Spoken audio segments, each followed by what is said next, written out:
तुम में इतनी सामर्थ्य होगी कि जो तुम्हारा व्रत रखेंगे उनके चरणों में मोक्ष लुटेगा।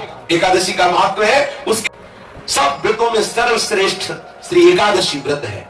समस्त विश्व में कोई ऐसा नहीं जो एकादशी व्रत की महिमा न जानता हो। एकादशी का प्रादुर्भाव और एकादशी जी की जो महिमा है उसके विषय में थोड़ी चर्चा करते हैं। सतयुग में शंखासुर का पुत्र मुर नामक दैत्य हुआ। शंखासुर को भगवान विष्णु ने मार डाला। इससे मुर को बड़ा दुख हुआ। इसका बदला लेने के लिए वो वन में जाकर मुर दैत्य घोर तपस्या करने लगा। उसके तपस्या से संतुष्ट होकर सर्व सामर्थ्यशाली भगवान ब्रह्मा जी उसके समीप आए और उससे कहा कि तुम वरदान मांग लो।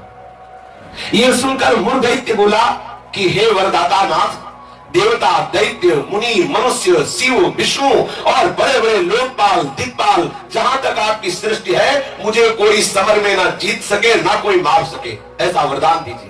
इतना उसने तप किया मुर दैत्य ने कि भगवान ब्रह्मा को विवश होकर के ऐसा ही हो तथास्तु, ऐसा ही हो कहना पड़ा। अब ब्रह्मा जी ऐसा कह करके अपने लोक को चले गए। अब जो असुर है वो वर पाकर के बड़ा बलवान हो गया। जिस लोकपाल के पास जाता ललकार कर उसे परास्त कर देता, क्योंकि मर सकता नहीं। ब्रह्मा जी ने ऐसा वर दिया है। लोकपालों को जीतकर समस्त लोकों पर अपना उसने अधिकार कर लिया और समस्त लोकपालों के पद पर वो दैत्यों को नियुक्त करता। दैत्य सदैव विपरीत भावना वाले समस्त ब्राह्मणों को, भक्तों को, गाय को, ऐसे सब संतों को सताना, मारना, काटना, महान अत्याचार मुर दैत्य के द्वारा फैल गया। दुखी होकर के समस्त देवता भगवान शंकर जी के पास गए। भगवान शंकर जी सबको आश्वासन दिए, क्योंकि वो कल्याण स्वरूप है। जब जब कोई भारी विपत्ति पड़ती है तो समस्त देवता महादेव जी के पास जाते हैं, फिर महादेव जी उपाय बताते। जैसे समुद्र मंथन के समय हलाहल विष निकला तो किसी भी देवता की ताकत नहीं कि चख सके। महादेव जी के पास गए और प्रार्थना की तो आज भी भगवान शिव को नीलकंठ कहा जाता है, उसे धारण करते हैं।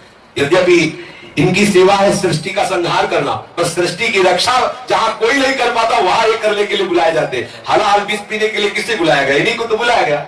सब देवताओं ने भगवान शंकर से कहा हमारी रक्षा करो। भगवान शंकर ने आश्वासन दिया और स्वयं देवताओं ने अपने पार्षदों के सहित युद्ध के लिए ललकारा।